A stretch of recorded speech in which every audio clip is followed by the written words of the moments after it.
আসসালামু আলাইকুম ফ্রেন্ড, সবাই কেমন আছেন? আশা করি সবাই ভালো আছেন। তো বন্ধুরা, আজকে আমি আপনাদের প্লে স্টোর সম্পর্কে এমন 3টি সেটিংস দেখাবো যে 3টি সেটিংস আপনারা দেখলে সত্যি অবাক হয়ে যাবেন। আপনারা ভাববেন যে এতদিন কেন আমরা এই সেটিংস সম্পর্কে জানিনি বা বন্ধ কেন করিনি। কেননা আপনার এই সেটিং যদি বন্ধ না থাকে তাহলে আপনার অনেক রকম সমস্যা দেখা দিতে পারে। যারা আমরা প্লে স্টোর থেকে সবসময় সফটওয়্যার ডাউনলোড করে ব্যবহার করি তাদের ক্ষেত্রে এই সেটিংস 3টি খুবই গুরুত্বপূর্ণ। তো বন্ধুরা, প্রথমে আমরা প্লে স্টোরে প্রবেশ করব। তো আমি আমার প্লে স্টোরটা প্রবেশ করলাম। প্রথম নম্বর সেটিংস হচ্ছে, প্লে স্টোরে আসার পর আপনারা উপরে দেখতে পাবেন 3 ডট নামে একটা অপশন আছে। আপনার প্রথমে এখানে ক্লিক করবেন। এখানে ক্লিক করার পর একটু নিচে আসলে দেখতে পারবেন প্লে প্রোডাক্ট নামে একটা অপশন আছে। আপনারা এখানে একটা ক্লিক করবেন। ক্লিক করার পর বন্ধুরা উপরে দেখতে পারবেন সেটিংস একটা আইকন আছে, আপনারা এখানে ক্লিক করে দেবেন। ক্লিক করে দেওয়ার পর বন্ধুরা এখানে স্ক্যান অ্যাপ উইথ প্রোটেক্ট, আপনাদের যদি এই অপশনটা অফ থাকে তাহলে আপনাদের কি হতে পারে, কারণ আমরা অনেকেই মোবাইল চালার ক্ষেত্রে আমরা ভাইরাস সেভ রাখার জন্য অনেক রকম সফটওয়্যার ব্যবহার করে থাকি, যেমন অ্যান্টিভাইরাস, অ্যাভাস্ট, অনেক কিছু ব্যবহার করে থাকি। তো আপনারা নিজেরাই জানেন না যে আপনাদের প্লে স্টোরের যে হোম বাটন আছে ওখানে এমন একটা অপশন আছে যেটা আপনারা অন করে রাখলে আপনারা যে কোনো অ্যাপ্লিকেশন যদি ডাউনলোড করেন সেটাতে যদি ভাইরাস থাকে সেটা অটোমেটিক স্ক্যান হয়ে থাকবে। আপনাদের ফোনের কোনো রকম কখনো কোনো সমস্যা হবে না। আপনারা যে কোনো অ্যাপ্লিকেশন ডাউনলোড করেন না কেন সেটাতে 1000 ভাইরাস থাকলেও সেটা অটোমেটিক স্ক্যান করে নেবে। তো বন্ধুরা, আপনারা অবশ্যই প্লে স্টোরে এই বাটনটা অবশ্যই অন করে দিবেন। অন করে দিলে আপনাদের যে অ্যান্ড্রয়েড মোবাইলটা আছে সেটা সবসময় সেফ থাকবে।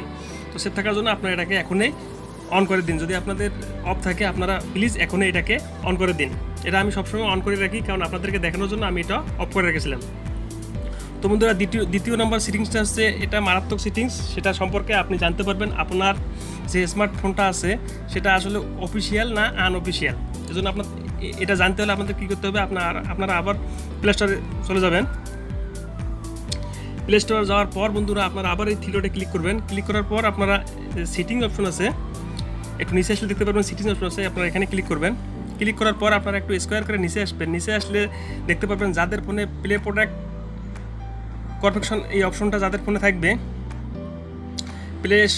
প্লে প্রোডাক্ট কর্পোরেশন যে এই অপশনটা যাদের ফোনে থাকবে তারা ভাববেন তাদের স্মার্টফোনটি অফিসিয়াল, আনঅফিসিয়াল না। যদি এটা আপনাদের অপশন থাকে তাহলে আপনারা বুঝে যাবেন যে আপনার ফোনটা অফিসিয়াল, আপনার ফোনটা খুব ভালো, আপনার ফোনে কোনো রকম কোনো সমস্যা নাই। তো বন্ধুরা, এখন আমি আপনাদেরকে যে 3 নম্বর সেটিংসটা বলবো, এটা একটা খুবই গুরুত্বপূর্ণ এবং মারাত্মক সেটিংস। কারণ কেননা আমাদের স্মার্টফোনের একটি মূল সমস্যা সেটা হচ্ছে যে চার্জের প্রবলেম। কারণ আমরা সবসময় প্রায় প্লে স্টোরে ঘাটাঘাটি করে যে কোনো সফটওয়্যার ডাউনলোড করার ক্ষেত্রে কিন্তু আমাদের চার্জের পরিমাণ খুবই দ্রুত শেষ হয়ে যায়। তো সেক্ষেত্রে আপনারা কী করবেন, আপনারা এই থ্রি ডট অপশনে ক্লিক করবেন। ক্লিক করার পর বন্ধুরা একটু নিচে আসবেন। নিচে আসলে দেখতে পাবেন যে সিটিং অপশন আছে, আপনার সিটিং অপশনে ক্লিক করবেন। ক্লিক করার পর আবার একটু নিচে আসবেন। আসার পর দেখবেন এখানে যে একটা থিম অপশন আছে, আপনার এই থিম অপশনে ক্লিক করবেন। ক্লিক করার পর বন্ধুরা এখানে 3টা অপশন আছে, লাইট আছে, ড্রাগ আছে, সিস্টেম ডিফল্ট আছে। কারো মোবাইল এখানে থেকে যায় যে চার্জ সেট। তো আপনারা কী করবেন, যদি আপনাদের লাইট থাকে তাহলে লাইটটা না সিলেক্ট করে আপনারা ড্রাগ সিলেক্ট করবেন। কেননা লাইট যদি আপনারা সিলেক্ট করেন তাহলে আপনারা সবসময় লাইটিং ডিসপ্লেটা থেকে যায়, আপনাদের চার্জ দ্রুত শেষ হয়ে যায়। তো আপনারা কী করবেন, ড্রাগ সবসময় সিলেক্ট করে দেবেন। সিলেক্ট করে দিলে কী হবে, আপনাদের ফোনের চার্জ সবসময় সেফ থাকবে। বন্ধুরা, আপনারা সারাদিন যদি আপনাদের প্লে স্টোরটা সার্চ করেন বা আপনি যে কোনো সফটওয়্যার ডাউনলোড করেন তাহলে আপনার চার্জ 10%ও কমবে না। তো বন্ধুরা, আজকের ভিডিও এই ছিল। আজকের যে প্লে স্টোরের 3টি খুব খাতারনাক সেটিংস, সেই 3টি আমি আপনাদেরকে জানিয়ে দিলাম। প্লিজ আপনারা এই সেটিংসগুলো এখনই সেট করুন, তাহলে আপনার যে অ্যান্ড্রয়েড ফোনটা আছে সেটা সবসময় ভালো থাকবে।